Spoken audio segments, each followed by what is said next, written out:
head to toe. Actually, we're going to go feet to head, and then I'll open up for questions. How's that sound? Alrighty, so first thing, I prefer trail runner shoes. These are the Solomon Speed Cross, but Ultra is a good brand.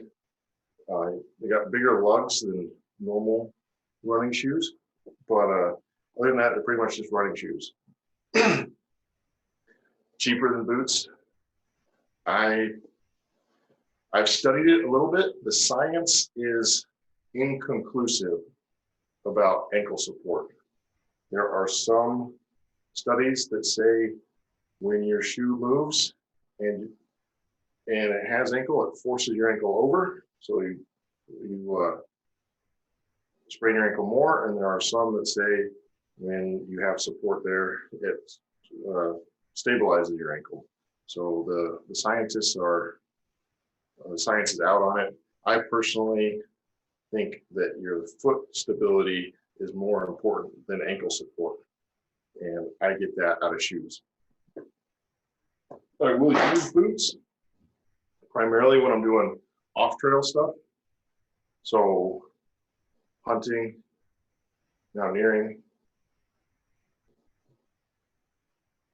stuff like that. That's about it. Other than that, I wear trail runners, and that is primarily just to protect my feet as opposed to for the ankle support. Mountaineering, those boots are going to be, there's other reasons I use those, snow and crampons and skiing and etc. Boots, I will wear leather boots, leather backpacking boots, but primarily to protect my feet from rocks, from pokey brush, from things that you don't normally see on a trail. So on a backpacking trail, tennis shoes are generally all I need. Next up, I'll wear a lightweight ankle-high sock. And I'm not a big fan of two socks. That's an older style. These are darn tough. Smartwool also makes a great sock. They both have lifetime warranties, but you want something thinner. The darn tough padding is about the right amount of padding for their light hikers. You start getting into their boot socks, I think it's just too much padding. It soaks up way too much sweat. I feel like I'm swimming in my boots all the time whenever I wear them. So I have light socks that dry out quickly. And because I'm wearing tennis shoes, I don't have to worry about blisters, so I don't need a big heavy sock to protect my feet from that. It's great. I can get these wet, and after 2 miles, they'll be dry again, just because I'll just walk the water right out of them. And because they're just tennis shoes, I don't get a blister if they're wet. It's great, as opposed to your stiff leather boots. When those get wet inside, the leather's going to start cracking. The leather's going to stiffen up on you, change. You will get blisters if you're not careful. I don't have it, but they do make gaiters, little small gaiters that just go over your shoe top, and that is to prevent dirt from getting in there. Kahtoola makes a pretty good brand pair, Kahtoola, and then Ultra. They're called, when you're searching for them on the internet, just Google trail running gaiters, Gaiter. And Outdoor Research makes a pair. They're great. They keep they only come up just to your ankle, and they keep the dirt out of your socks and shoes. That's it. That's what I need it for. Next, I will backpack in just running shorts. I've got some scars on my legs, bushwhacking in running shorts. Try to stay on the trail. That's what I recommend. Ladies, girlfriend does leggings and yoga leggings all the time. Just anything that you would work out in. These guys, I like these. They got a liner in them, which is great. And these ones come with pockets, but any workout shorts you got will be fine. Don't overthink it. You don't need to go out and get any technical pants or any crazy cargo pants, anything like that. I just use shorts because I get way too hot whenever I wear pants. I do carry a pair of pants with me, and I have worn them. So one time we were backpacking down into chutes, and the tick forecast was really bad, and the trail wasn't as well maintained, and there was long grass in the time. So I got my pants out, my backpacking pants. But that was for the ticks, and I just sucked it up and sweated everywhere. There was a time down in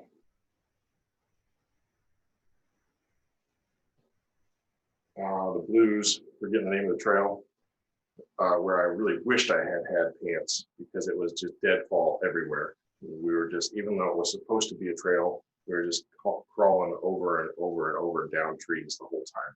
It was terrible. And my legs got really torn up.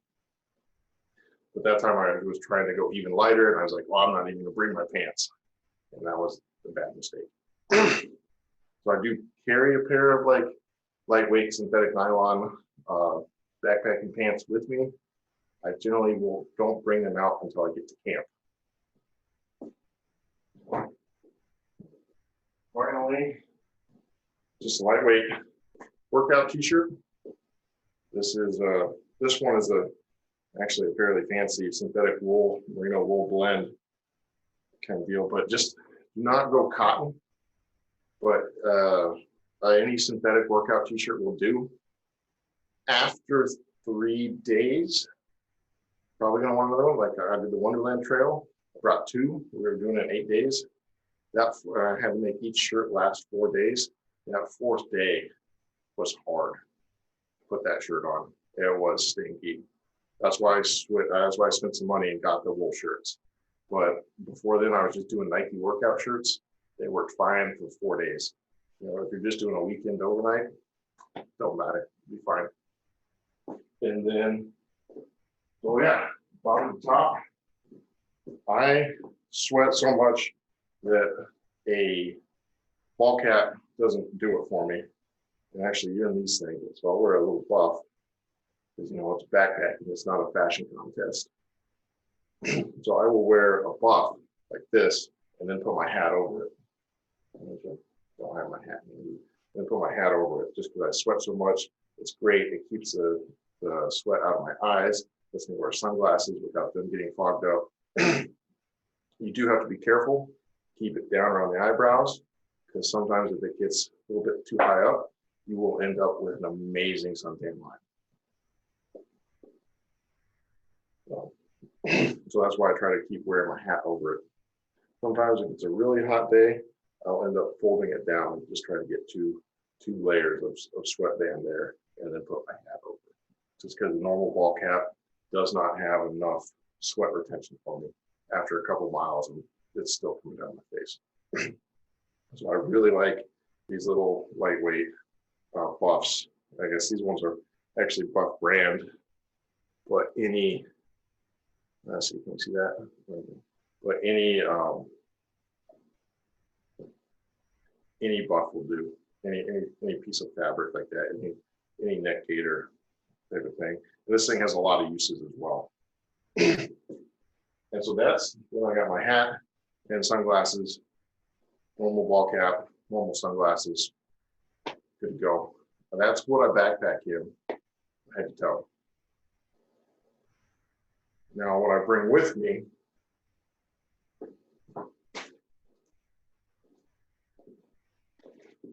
this is my layer bag that we went over last time.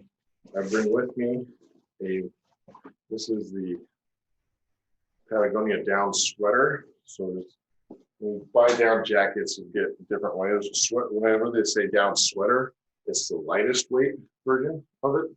It's really thin, it's really light. Down is the best for warmth to weight ratio. It does not have a hood. There are some people that say no hood, no good. There are cases where I agree with them, but for 3-season backpacking, I like not having a hood because it doesn't get in the way of my rain jacket hood if I'm trying to wear this and my rain jacket at the same time. If you're looking for the most versatility out of a single piece of gear, And because down jackets can be kind of expensive, I would recommend if you only have one puppy to get it with a hood. But I have several. I'm looking at buying another one. So save it up.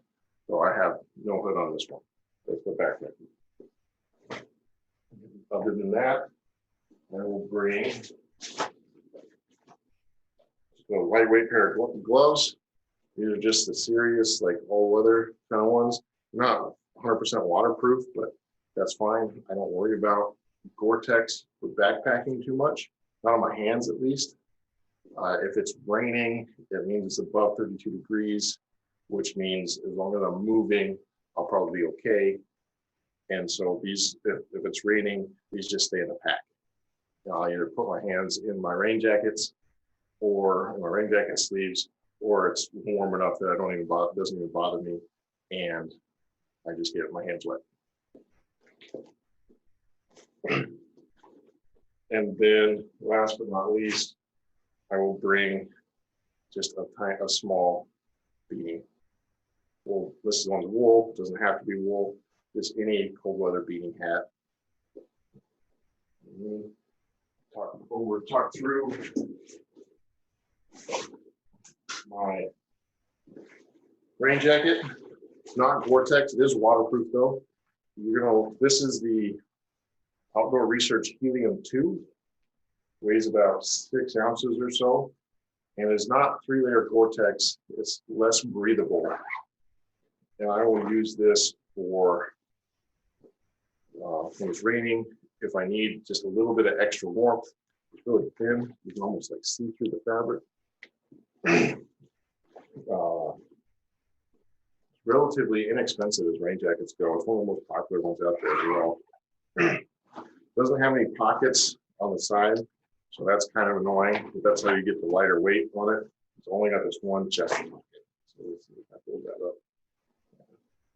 Only got this one chest pocket right there. And that's pretty much it. So like I said, I'll have my pants in my camp bag, and I will usually bring like a synthetic colored work shirt, similar to like what I'm wearing right now, just for bugs at camp. Pretty much want it to be a little bit thicker, still not cotton though. Synthetic, like these Prana shirts are pretty good. So the material's sticking up to stop mosquitoes, so I don't have to like slather on the bug spray as much. But still get the hands and the neck and whatnot. But the rest of it, your arms are pretty good for bug spray. So, what are your questions?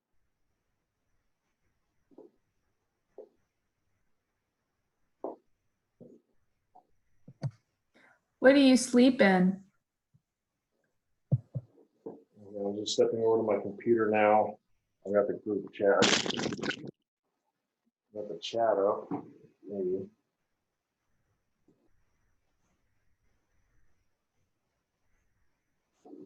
Okay, yeah, I've got the chat up. Will, looks like I've got all your questions.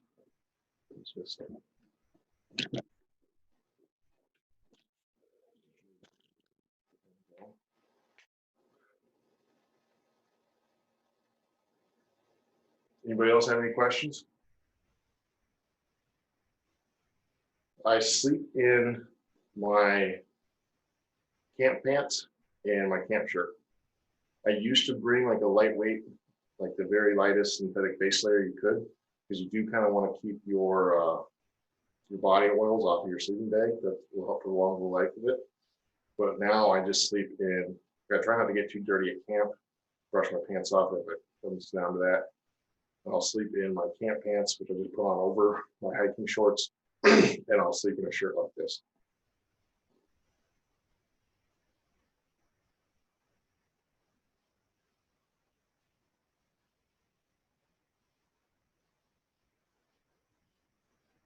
So socks, I will bring, oh, I forgot socks.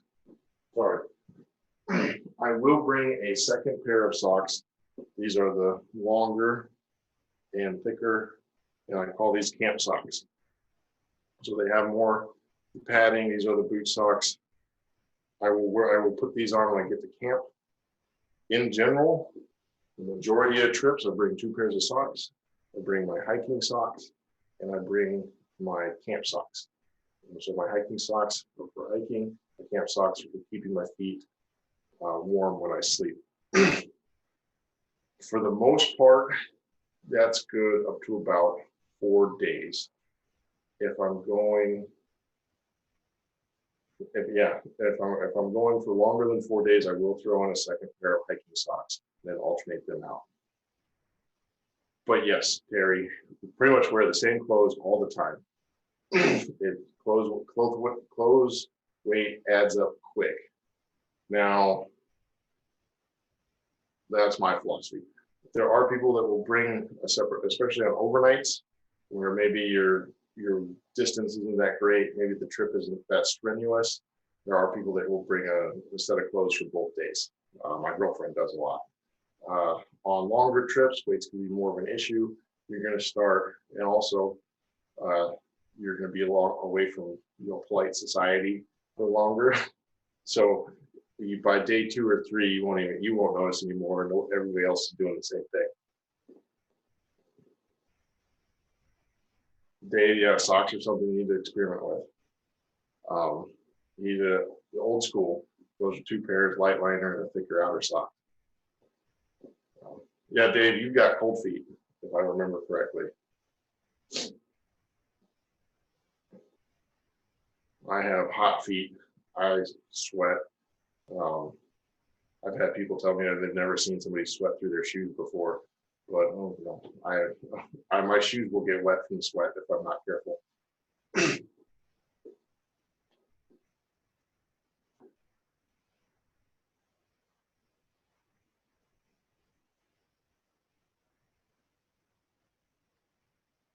So, my girlfriend brings new underwear every day. I have my workout shorts that have a liner in them, but I don't typically bother. So I wear the workout, my hiking pants, my camp pants just go on over the my workout shorts, and then they come off, and I'm ready to go hiking again.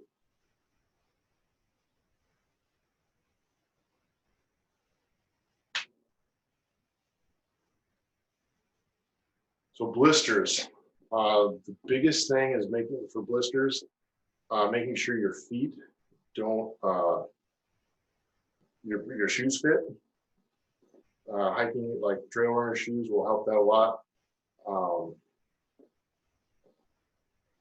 Keeping your feet soft, it's actually kind of counterintuitive, but keeping your feet soft and not getting calluses is my preferred method of keeping my blisters down. I will bring a tiny, actually, where's my first aid kit? Right here. I will bring a tiny, repackaged bag balm into this tiny little case here. And I will put, so if you're not familiar with bag balm, it's kind of like a medicated Vaseline style lotion. I don't use it too much anymore, but if I do start feeling hot spots on my feet, I will put this on at night before I go to sleep. And that's why my camp socks, if it's wet, like say it's raining, my camp socks don't come out until I know my feet are going to be dry. My camp socks always stay dry. So if that means I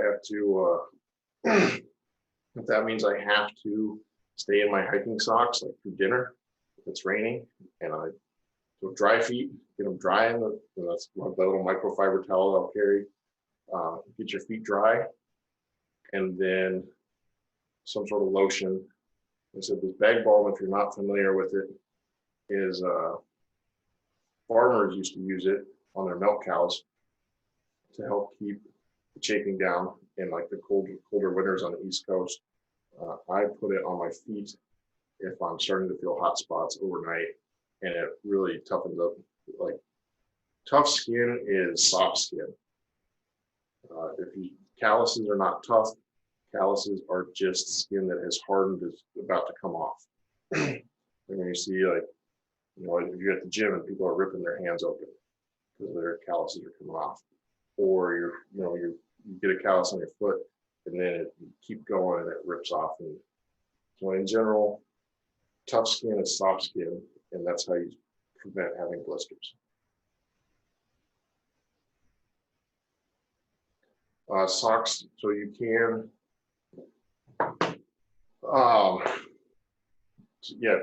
to get your socks dry, the best way is to actually sleep with them in your sleeping bag.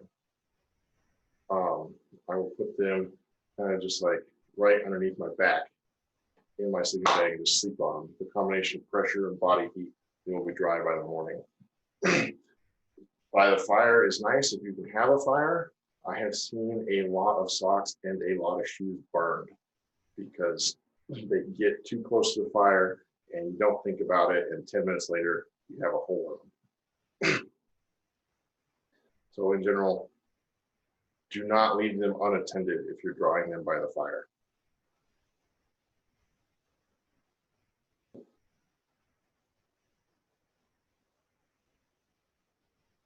Nalgene with boiling water, put them inside the socks.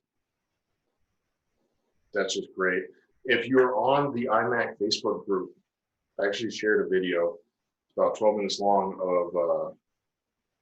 of a rewarming drill that the Army does. And they said, I had a group of soldiers, they went out and jumped in the Yellowstone River in like December or something like that, maybe it was January. And then they run out, they put their down suit on, and they're jumping down sleeping bags, and they start drinking hot water, and they start eating hot food. And they just see how long it takes for their body heat to, one, stop shivering, then for their body heat to dry their clothes inside their stuff.